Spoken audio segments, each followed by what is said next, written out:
Hi everyone, I'm Veer Mahajan, and in this video, I'm going to explain to you how to play the game of chess. So, to begin with, I'm going to talk about the chessboard alone, without any other pieces.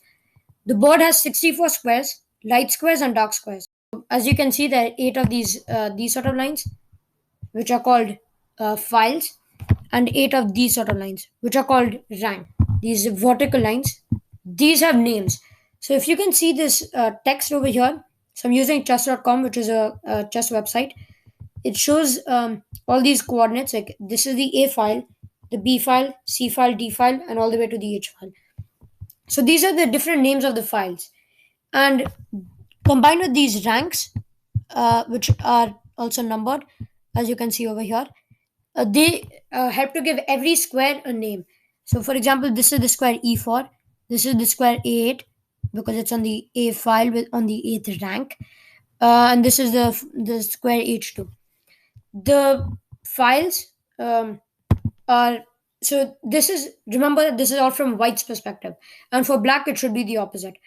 For white, on the left you should have the A file, then the B file, C file, and all the way to the H file. And then from white's perspective, the the ranks are 1, 2, 3, 4, all the way to 8. So the ranks go up like this from white's perspective. And for black, it'll be the opposite. If you can try to like remember some of these squares, like just practice them when you're moving pieces, just say what square you move them to. Um, that will help you really acquaint yourself with the squares, and it'll just help you a lot when you're playing chess. Um, and I just want to quickly say that this video, I'm not going to talk about chess notation, which is how you write down chess moves, but I might talk about that in another video. Okay, so now let's talk about how the chessboard is set up. The second rank has all of white's pawns, which are these small pieces, which are worth 1 point each. And I'll talk about the pawns a bit later. And the seventh rank is home to all of black's pawns. So all of these pawns are black's pawns, and they're on the seventh rank. Then in each of the corners of the board has a rook. So white's rooks are on A1 and H1, black's rooks H8 and A8. Then when you step one step closer to the center, so this is a bit closer to the center, you have the knights. So these are the knights, the 4 knights. And then even closer to the center are the 4 bishops over here. And then a bit closer to the center are the king and the queen. So they're right in the center actually, on the D file and the E file. And one way to remember where the king is, where the queen is, you should always say that for white, the king is on the right. Okay, so the king is on the right of the queen. And you should also remember that for white, the king is on the dark square. So the king, I'll just move the king away somewhere. You can see that that square where the king used to be is a dark square. And same for black. For black, though, it's the opposite, obviously. It's a light square. Because they're on the opposite side of the board, everything will be different. And always the queens are in the same color as what side they represent. So this is the white queen on a white square, the black queen on a dark square. So that's basically how all the pieces are set up. You can try to like set up the board a few times just so you get so that you practice. But make sure that always the white king is on the right. So white king right, and the white king is always on a dark square. Now that we've spoken about the chessboard, let's talk about some of the pieces. I'll begin with the pawn. So there are 8 pawns for each side. So let me quickly show white's pawns. And each of these pawns is worth 1 point. The pawns have a lot of rules about them. So I'm going to try to do this kind of quickly, but I'm going to make sure to explain all the rules. So to start off, a pawn can move up. Okay. And on the pawn's first move, so this is the first move before it's moved at all, it can move up by 1 square or 2 squares. So let's say the pawn moves up by 2 squares. From now on, since its first move has happened already, the pawn's first move, it can never again move up by 2 squares. So none of black's pawns are moved, so they can all move up by 2 squares. And let's say that black moves his pawn up by 2 squares, or her pawn up by 2 squares. So after the move d5, pawn to d5, white now has multiple options. So let's say they do something with this pawn. They can do it with other pawns also, but with this pawn. So now the pawn has already moved once, so it cannot move up by 2 squares, but it can move up by 1 square over there, or the pawn can capture this pawn. So the pawn can capture any piece, a pawn, knight, bishop, rook, or queen. Not the king, but I'll talk about that later. Um, Whatever piece comes in the pawn's way in one of these two squares. So, let me quickly draw some arrows. Like this, for example, if the piece is in like a small, it's like diagonal to the pawn, but one square away from the pawn in front. The pawn can capture any piece that comes here. So, white can capture this pawn. And the black can capture back with the queen, but we aren't talking about the queen right now, and we're just focusing on pawns. So let's say now that black plays this move, this pawn has not moved, so this pawn can move up by one square or two squares. So let's say it moves up by two squares. Now there's another special move that white can play, which is called an en passant capture. This means, if you speak French, you'll probably know what it means, unless I was mispronouncing it. It means an in passing capture. So you can capture this pawn in passing. So you're passing the pawn while capturing it. But keep in mind that you can only do this directly after that pawn moves. Like right after that pawn moves, you can capture it en passant. But if you wait with for example, this move, and they play this, now you cannot capture en passant any longer. Now you can't do that because your time for en passant has ended. And so let's say that you do capture en passant. And now your opponent plays this move. They just move the knight here. Maybe you don't know how knights or any of the other pieces move yet, but it's fine. I'll talk about that later. I'm just putting some moves on the board right now. Now white can also capture this pawn. Since this pawn is in the way, like this, it's one of those squares. White can capture the pawn. White can also push. So let's say white captures this pawn. Um, Now let's say that black just moves his pawn here, which is again a really bad move. But this is important. You can now again this pawn is attacking two of these pieces, so it can take any one of them, and it can't move forward because the knight blocks that square. But now when the pawn reaches its final rank for white and for black, it'll obviously be this rank over here. So when white reaches in that rank, for example, over here, the pawn which has now crossed the board can promote to any one of these pieces. And behind this pawn is a queen. So yeah, you can promote to a queen. Wait a second. Or you can promote to a knight, rook, or bishop. So pawn can promote. Keep this in mind. When it reaches the last rank, like when it goes all the way to the end, it can promote to any piece except for a pawn or a king. So it can promote to a queen, knight, bishop, or rook. One of these pieces. So let's say they promote to a queen, and that's basically what a pawn can do. So to quickly summarize all this, a pawn can move up on its first turn by one square or two squares. So if it moves up by two squares, after this, it can only move up by one square, capture normally like this. Let me just show this. This is a normal capture basically. Capture en passant. So let's say it pushes. You can capture en passant like that. And you can capture, as I showed already. Sorry, not capture. You can also promote your pawn to some other piece, except for a pawn or a king. So that's basically all for what I have to say about pawns right now.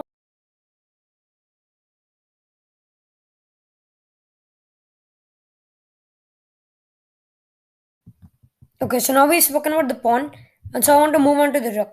So this is a rook, what rooks can do are go on and cross entire files if there's nothing in the way.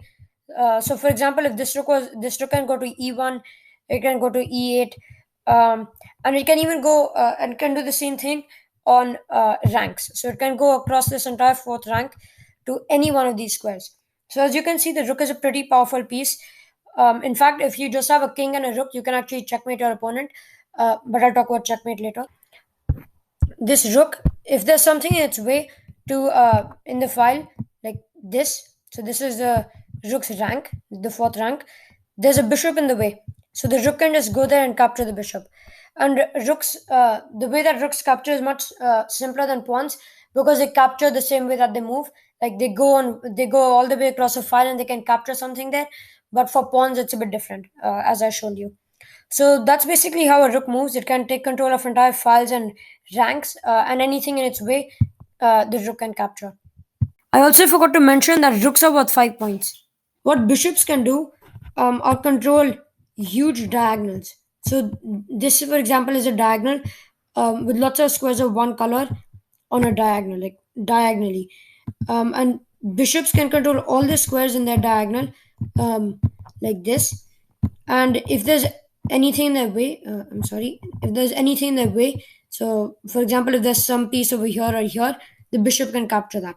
So, for example, if there's a knight over here, the bishop can, the knight is in the way of this bishop's diagonal, so the bishop can move all the way over there and capture it. But it cannot go past the knight. So if we go back to the original position, the bishop cannot move like past the knight over here or here because the knight is in the way, so the bishop can capture the knight. Something I wanted to add is that, oops, when there are two bishops together, so like this, for example, bishops can become very, very powerful. This is known as a bishop pair. So when the two bishops like this, they control so many squares. Like I'm just going to quickly highlight them. They control so many squares that they can become very, very dangerous, and they're often used in attacking the enemy king. I should also mention that bishops are worth 3 points. Okay, so now that we've spoken about the pawn, bishop, and rook, let's talk about the queen. The queen is worth 9 full points, which is more than a bishop and a rook. And the reason is because this queen has all the powers of a rook and a bishop. So, for example, a queen can go on this entire diagonal. Like, let me quickly just show you everything that the queen can do.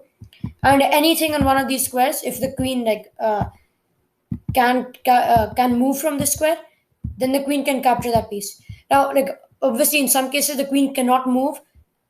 In some places, so let's see. Let's go to this position, for instance. Over here, the queen can't go over here because the queen is what's known as pinned to the king. Wait, let me draw this line. If the queen moves, then the rook will just take the king, and you aren't supposed to allow that to happen. So obviously, that can't happen. But yeah, otherwise, if anything's in the queen's way, if nothing's preventing the queen from going somewhere, the queen can go all the way, wait a second, to any of these squares, which are shown in blue. So yeah, the queen is a very powerful piece, and again, it's worth 9 points. Okay, so now we've spoken about a lot of pieces, and so I want to talk now about the knight. The knight is a very special piece since it can do a lot of things that no other pieces can do. Um, First, I want to talk about how the knight moves, and I'm going to give you a few ways of thinking about it. The first way you can think of how a knight moves is by moving two squares like a rook, but only two squares, and then from there, moving to the right or left. Okay? So that's the first way. But the second way might help you to understand it a bit more. If you make a 5 by 5 square, around the knight, you'll see that it's pretty easy to figure out all the squares that a knight goes to just by imagining that the knight is actually a queen. Now, if you imagine that the knight is a queen, look at all the squares which the queen can go to, and then just like forget about those squares. And now I'm going to unhighlight all of them. All of the remaining squares are squares that the knight can go to. And just from here, you can see that the knight can go to 8 squares, and it's in the center. But if the knight was over here in the corner, it can only go to 2 squares. It can't go anywhere else. So you should try to keep your knights close to the center, like even here or even here isn't too bad. But just try to keep your knights close to the center. If there's a piece on a square which a knight can go to, so for example, there's this pawn over here. The knight can go there and just capture the pawn and like, get rid of the pawn. So the knight can go there and capture it. And another way, let me bring the knight back. If another way, another thing about the knight to remember is that a knight can jump over pieces. A knight can jump over pieces. What I mean by that is that over here it seems like there's no way to get to the pawn like this without jumping over one of these pieces. But a knight can jump over pieces. So a knight can go all the way here over the bishop, and if you want to think about it this way, over the pawn to take the pawn, the enemy pawn. And this is the knight is the only piece that can do anything like that. A bishop cannot jump over this pawn and go here or here. That's basically all I have to say about knights, except knights are worth 3 points and bishops are also worth 3 points. So as you can see, there are lots of pieces on this board, but a lot of them are also gone. So there are 2 kings, knights, bishops, rooks, and 3 pawns each. What the king can do is go in a square around himself. So these are the square, so you can go one square in any direction. So this white king can go anywhere here, and the black king, I'll highlight this in red, can go to any of these squares because he can't go back because that's the end of the board. Um, and if there's any piece in one of these squares which is not defended, the king can take it. So let's say that the white king moves up here, which is fine, which is a good move. And black brings his king over here. So it's all pretty good right now. And let's say now that white brings his king over here. He's bringing it forward. Now, actually, this isn't a good move, but I'm just going to show you this move as an example. Now I'm going to talk a bit about captures. So if this bishop comes over here, the king can capture this bishop. Why can the king capture the bishop? Because nothing's defending it. But if the bishop gives the king this check, this is a tactic which is called a skewer. Whenever the king moves, the bishop will take the rook for free. And the king cannot take the bishop because if he takes the bishop, it's defended. So this bishop is defended by the rook. Because if the king takes a rook, the rook can take the king. And that's why you aren't allowed to play that move, because your king can never be captured. And so this is losing for white. But anyway, just remember that kings can never capture pieces that are defended. But instead, if the bishop comes over here, white can capture this bishop with the king. And if you noticed, he can also capture it with the knight. And this is now a check, which I'll talk about a bit later. So it attacks the king and it attacks the rook. Oops, repeat the arrow. And it attacks the rook. So this is going to win the rook for the knight, which is considered a good trade. So I've spoken now about how the king moves and what all the king can capture. But remember that a king can never be actually captured because they're like you just can't do that in chess, and so the king has to avoid being captured. Now some other things. If we ignore this and come here, and now this is played. Since these kings create these have all these squares in their control, like the kings fight for all the squares surrounding them, they create mini force fields around the enemy king.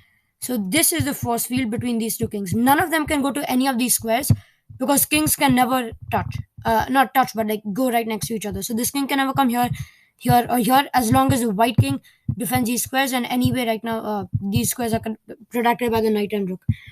But so yeah, just remember also that kings can never touch each other. So if we continue a bit now, let's talk about the value of the kings. So as you may have already figured out by now, the king has a lot of special rules about himself. So the king is worth all the points in a game. He's worth infinite points, and the king is worth the full game. So if the king is checkmated, which means that the king is captured, which I'll talk about later, that means that the entire game is over. Even if you're up a queen, rook, another rook, and a knight, or even more points than that. So yeah, kings are very important, and that's basically all I have to say about kings.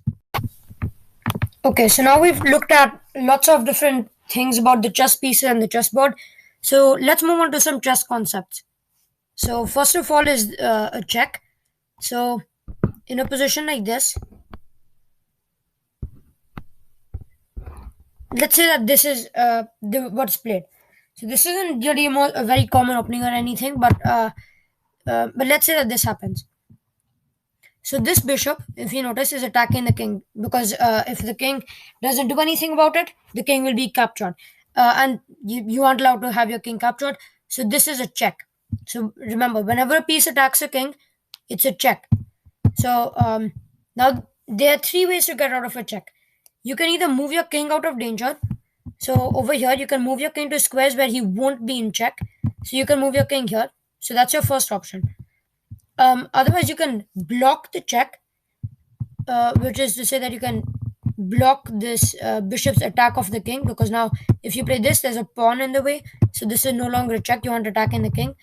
You can also block with the knight coming here. You can block with the knight coming here. You can block with the bishop coming here. You can. It's not a good move, obviously, but you can even block with the queen coming here. So yeah, and the other way that you can do this is by capturing a piece. Over here, you can't capture this bishop, but if we change the position to this, so they block, and now you take. This is another check. You can move your king out of the way, or you can capture the piece which is giving you a check. So you can capture with the knight or the queen, and let's say that black captures with the knight. So that's pretty simple. Uh, Generally, in openings like this, you won't get into too much trouble if you are faced with a check. But in some openings and in some cases, it could be very deadly, and that's what a checkmate is. But before I move on to what a checkmate is, quickly I'm going to review the three ways to get out of a check. So either you can block a check like this. So this is called interposing defense or whatever interposition. You can move your king out of check like this, or you can just block the check. No, I already mentioned that. Sorry. Or you can capture the piece which is giving you a check, but that can't happen in this position. So when a king is in check, but he cannot get out of check, he cannot do any of those things. That's known as checkmate. So this is a very uh, easy way to get checkmated, and you should definitely never do this. So let's say that white plays his pawn to f3 and black moves his pawn to f5, and now white plays this move. This is a horrible move because now when the queen comes here, this attacks the king. It's check, and you can't block the check. You can't move your king anywhere, and so this is just checkmate. You can't block the check. You can't take the queen, and you can't move your king anywhere. So since you can do none of these things, it's checkmate. This means that the game is over, and that white has lost the game. Black has won. Okay, so now we've spoken about lots of chess concepts and lots of chess things. So let's move on to stalemate. A stalemate is when your entire side has no legal moves, and you're not in check. Your king is not in check. If your king is in check and you can't move any of your pieces, then it's checkmate, as I showed you before. So let's say that white moves his king here. He needs to stop this pawn from promoting. Then it'll be checkmate pretty soon. And now black pushes the pawn. He really doesn't have anything better to do, and this also check. Because if the king does something else, then white will just repeat the position, and black can't make any progress. So now let's say white moves his king back here. If he moves his king here, um, obviously the pawn will just promote. Uh, White blocks the pawn, which is what white should do, obviously. Now black is faced with a really tough decision. He can come here. That's the only way he can defend the pawn. Any of his other options will just abandon the pawn, and then it'll be a draw because a king cannot beat another king. So let's say that black moves his king here.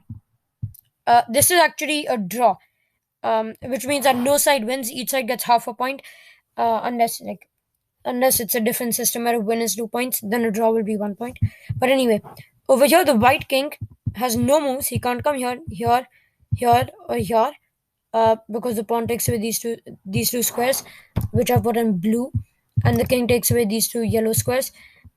Excuse me, and white cannot take this pawn because it's defended by the king. White is not in check, but white has no legal moves, and so this is a draw.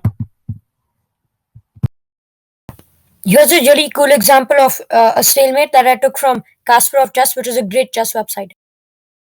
Okay, so now let's talk about a special move which is called castling. When you castle, you move your king 2 squares. That's the only time you can move your king 2 squares. And at the same time, you move your rook into the center of the board, or nearer to the center of the board. Um, so right now it's white to move, and white has the option of castling on either side. So when you white castles, when either side castles, they move 2 steps, so 2 squares closer to the rook that they want to castle with. So 2 squares like this, or 2 squares like this, and then the rook comes over like this. Oops, no, not like that. Let me just get rid of these arrows. They're just not helping. The rook comes over to come right next to the king on the other side. So white castles this way. The white king moves 2 squares, not to b1. He moves to c1 when he castles queenside. The rook comes to d1, and when white castles on this side, which is called kingside castling, the rook comes to f1. So he moves 2 squares to the left, and the king moves 2 squares to the right. And so yeah, just remember that the king always moves 2 squares towards whichever rook he wants to castle with, and then the rook jumps over to join the king closer towards the center. Um, but there are some rules so that you can't castle like at any time. First of all, you cannot. This has to be the first king's move, so your king cannot have moved before he tries to castle. So if the king moves, let me make the king move here. If the king moves here, they castle. You move your king back, and now they play a move like this, which isn't a good move because actually they can just get attacked like this and lose a piece. But anyway, now you cannot castle any direction because you've already moved your king. Similarly, if you move one of the rooks, so if you already play this move, this rook to d1, and now they play this, you move your rook back, and they play this. You again cannot castle with this rook because this rook has already moved, but you can castle with this move. Sorry, with this rook because that rook hasn't moved, and neither has the king. So that's the first thing. The first two things. You can't castle when the rook that you're going to castle with or the king has already moved. Uh, and then yeah, and also like this should just be like pretty obvious, but the pieces have to be like this before they're castled. Like if the king is somehow sitting on d1, then the king can't castle with any rook because he's already moved. And now let's go back so that white can castle on any side. Another way that white won't be able to castle directly is if he's in check. If you're in check, you can't castle out of check, so you can't like move here and try to castle. You can't do that. You have to like get out of check and then castle. And if the one of the squares is controlled by a piece, attacked by a piece, you cannot go over that square while you're castling. So, for example, it's kind of hard to find an exact example, but let's see this. So this, yeah. Let's say that this check is given. Sorry, this is not played. But let's just say that this is played. It's obviously not a good move because they can just take your white can just take the black bishop here. But still, white cannot castle because that would mean going through this square, and this square is right now controlled by the bishop. So you cannot castle. And if you castle into a check, so if this square is being controlled, you can't castle there either. And I don't know how to get an example for that. But yeah, like if this square is being controlled by a piece, like similar to that. So if there's somehow a bishop here which controls that square, you can't castle into a check. But right now you can because nothing's controlling that. So yeah, that's basically all about castling. Illegal moves. Illegal moves are moves when you do a move when you make a move which you aren't allowed to make, as the name suggests. So one of the most common illegal moves is to leave your king in check. So over here, obviously white is giving black a check with the rook. Let me draw the arrow. So white is giving black a check, and if black ignores this check, that will be an illegal move. So let's say that black pushes the pawn. This is an illegal move, so black can't do this. So that's one type of illegal move. Another type of illegal move is moving your king into a check. So if I edit the position and started off like this, with black to move, black can't move his king here, and the black also from here he can't move his king here. Let me make the move. He can't move his king here because these are both illegal moves. So the king can't make any of those moves. And so those are two type of legal moves. First, leaving your king in check and moving into a check. And another type of illegal move is if you have this position. When this rook is pinned to the king, so he's stuck. Let me draw the arrow. The rook is right now stuck blocking this check from the rook because if the rook moves out of this line, so if the rook moves out of here, then this will become a check. And you aren't allowed to put your king into a check. But if black plays something like this, this is an illegal move and you can't ever do this because this is just a check and you can't move yourself into a check. Some other illegal moves are when you put your kings together. So if we just completely change this position to this, and like white, if it's white to move here, white can't move his king here or next to the king, and similarly you can't capture an enemy king because like the only way you can capture an enemy king is if the king is right next to you, and that's already illegal. So yeah, kings can never be next to each other and kings can never capture each other. So those are five pretty common illegal moves. Okay, so I just want to end the video by showing you all the different ways of getting a draw. The first way is by agreeing to a draw when the two players both decide that they aren't interested in playing on, and then they can just decide to have a draw. In some tournaments or games, there might be a rule that says that you can't just get a draw. Like you have to do it after a specific move, or you just can't offer a draw at all. Uh, and then the next way of getting a draw, I already spoke about this, but I just quickly want to remind you, is stalemate. So when one side is not in check, but they can't move any of their pieces, that's stalemate. The next way is when you just have a king versus another king. You just can't checkmate the other opponent, you can't beat them, and that's just immediately a draw. Another way of getting a draw, which is pretty similar, is when you have insufficient material, and that's when you just don't have enough pieces to checkmate the opponent. So even with a pawn, technically you can checkmate the opponent if you can promote it, but with a knight and a king versus a king, this is made a draw. Oh, and it's the same with bishops. So if you just have a king and bishop versus uh, king, then that's a draw. And if you have 50 moves for both sides without a single capture of any pieces or any trades, or just capturing an opponent piece or moving a pawn, then it's immediately declared a draw, since you've been just like you can't make any progress, you haven't made any trades, you haven't moved on any pawns, and yeah, they don't want the game to go on forever, so it's just going to be a draw. The final way is probably the most complicated way. It's called threefold repetition. It's when you repeat the same position 3 times. So let's go into. I'm just going to quickly show you this. This is a very common opening. It's called the Berlin defense. And so when white takes this pawn, this is the first repetition of this position. Black blocks. The white queen moves over there with the threat of bringing the rook here to e1 with a lot of pressure on this file, and then you need to block, and it's just a dangerous position then. So let's say that black moves the queen back, and this is a very common draw. It's been played quite a lot of times. Now this check again. Now black blocks, and now white moves his queen here, or her queen there. Now when the queen comes back, coming here will repeat the position for a third time. Look, so I'll play the move. So this is now check, it's a third time. So if I'll quickly go back by a few moves, and you can see that this position has been reached 3 times. See, so this is the first time, second time, and this is the third time. Now before you make this move which will make it a draw, if you're playing in a tournament, you might have to tell the tournament arbiter that I want to play this move. This will make a threefold repetition, and then you might even have to show them on your like scorecard where you write down the moves. You might have to tell them like, okay, this move, this was the first repetition, this was the second repetition, and this is going to be the third repetition. So yeah, that's basically the ways to get a draw. If you had any questions about anything in this video, please make sure to comment them down below. If something was confusing, just like write it in the comments, and I'll make sure to try to help you understand it better. Thanks for watching. Bye.